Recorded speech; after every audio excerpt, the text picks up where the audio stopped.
번째로 코칭 수업에서 어떻게 젠보드를 활용했는지 설명을 드려보도록 하겠습니다. 우선 첫 번째로 아이들과 수업할 때 띄워놓는 화면이에요. 학생 이름을 넣어놓고 어서와 라든지 환영 문구를 이렇게 띄워놓습니다.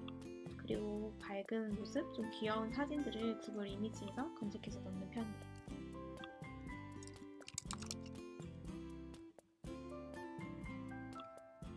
이렇게 내리다 보니까 귀여운 곰돌이가 있길래 이 친구를 넣었습니다. 이렇게 넣어준 거고요. 그 다음으로 저희 코칭 수업할 때 워크북이 있잖아요. 이렇게 워크북을 활용해서 코칭을 진행을 할 수도 있고, 아니면 워크북 내용을 참고해서 조금 더 자유롭게, 자연스럽게 코칭하는 방법도 있습니다. 그 예로 저는 좀 질문해야 될 것들을 미리 이렇게 스티커 메모에다 적어놓곤 해요.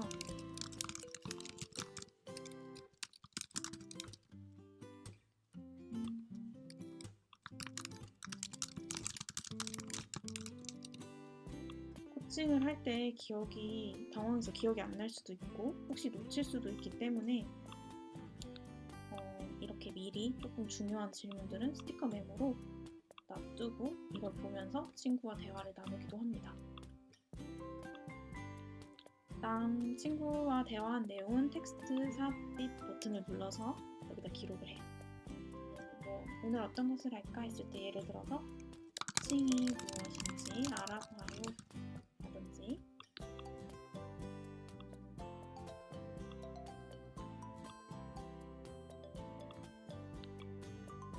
검사 결과를 보고 어떤 생각이 들었어? 라고 했을 때 평소에 잘 보던 부분을 이렇게 친구의 대화 내용 또는 저와 나눈 이야기 등을 텍스트 상자로 이렇게 적어놓곤 합니다. 그럼 나중에 다시 이렇게 보고 기억하기도 좋아요. 또 이제 정석 코칭 중에서 여러 가지 감정 단어를 알아보는 활동들이 있는데요. 그걸 조금 변형해서 저는 감정 단어들을 이렇게 스티커 메모로 쭉 나열해놨어요. 그 다음에 우리 친구와 오늘 들었던 감정은 무엇인지 선택해보는 이런 활동도 진행을 했고요. 이거는 이미지를 활용해서 그때그때 뭔가 설명해주거나 새롭게 이야기한 활동인데요. 이 친구와 정서 인식에 대해서 이야기를 나눴어요. 정서 인식을 잘 하면 의미 있는 선택이나 판단에 영향을 주고 학습과 기억에서 매우 중요한 역할을 한다라는 효과에 대해서 이야기를 했는데 친구가 왜 그런 건지 궁금해해서 제가 급하게 뇌 사진이 필요했어요. 그래서 뇌 사진을 가지고 메모를 해주었던 장면입니다.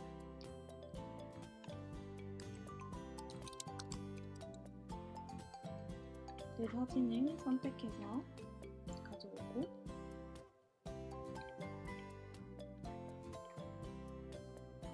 이제 여기 펜을 이용해서 편도체는 어디 있는지, 해마는 어디 있는지 이런 위치들을 이야기하면서 감정과 이제 기억에 대한 관계를 설명해 주었습니다. 그 다음으로는 이제 워크북의 내용을 활용하되 좀 젠보드를 더 활용해 보는 걸 마저 설명을 드릴 건데요. 저희 워크북 보면 감정 단어로 짧은 글짓기 하는 활동이 있어요. 이게 이 워크북이죠.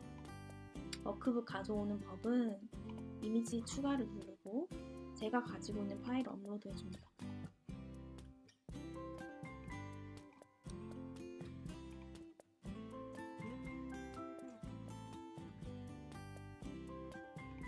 그러면 이렇게 워크북을 미리 캡처해둔 거를 업로드 해줄 수 있는데요. 여기 이 워크지를 활용하기보다는 조금 더 재미있게 하나하나 글짓기를 한다는 느낌을 주고 싶었어요. 그래서 저는 노트 이미지를 좀 떠올렸어요.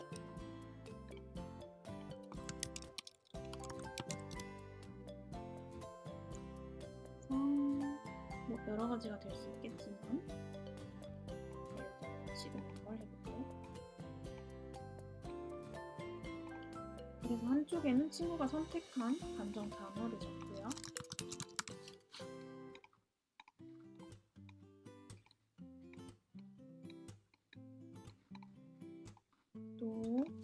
단어를 가지고 글 지어보는 걸 여기다 적어봅니다.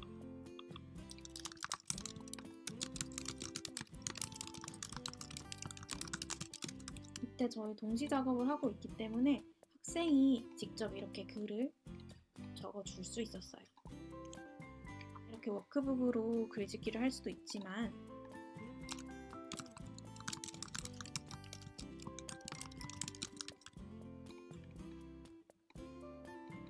이렇게 워크북으로 글짓기 활동을 할 수도 있지만 조금 더 재미있게 이미지를 활용해서 글짓기 활동으로 변형해 보았습니다. 이제 워크북 형식을 그대로 사용하면서 코칭 수업을 했던 예시를 말씀을 드릴게요. 저희 정서 역량 중에 어떤 생각을 하고 어떤 감정이 들었는지 적어보는 그런 활동지가 있어요. 그럴 때 여기 스티커 메모를 이용해서 어떤 생각을 했는지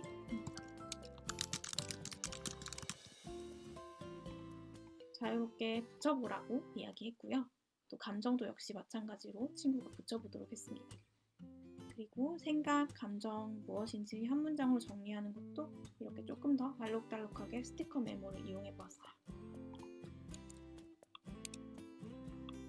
그 다음은 어떤 상황을 가지고 생각과 감정을 떠올려 보는 활동이었는데요. 보면 이렇게 텍스트로 되어 있기 때문에 조금 더 아이들한테 몰입할 수 있게 만들어주고 싶었어요. 그래서 이미지 기능을 활용해 보았는데요. 여기 읽어보면 오늘 운동회에서 달리기 시합을 했다. 처음에는 1등으로 달렸는데 나중엔 넘어져서 꼴등으로 들어왔다. 이 상황을 좀 더 몰입하기 위해서 묵상하는 장면을 그려줍니다.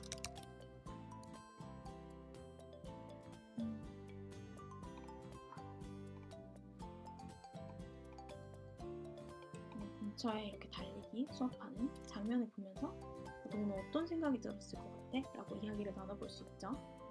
두 번째 상황에서는 선생님께서 국어 숙제를 검사하신다고 한다. 가방을 살펴보니 국어 숙제장을 집에 두고 왔다. 조금 더 몰입하기 위해서 선생님 사진을 찾아줍니다. 숙제 검사를 잘 하실 것 같은 선생님 한 분을 데려옵니다. 선생님이 너의 앞에 계셔? 이런 식으로 이야기를 하면서 나눠보았고요. 세 번째, 오늘은 내 생일이다. 전부터 갖고 싶었던 게임기를 엄마가 사주신다고 한다. 너무 신나는 생일 장면을 넣어봅니다.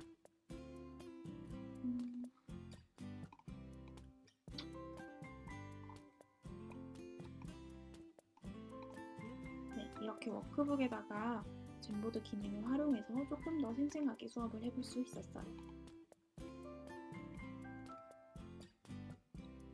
다음으로는 젠보드를 활용해서 아이가 숙제를 해보는, 과제를 해오는 그런 예시를 설명을 드릴 건데요. 이것도 워크북에 있는 활동을 조금 변형한 거예요. 어떤 감정에 대해서 알아보는 워크북인데요.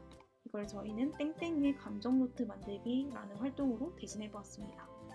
스티커 메모를 활용해서 감정 단어를 적어 주었고요.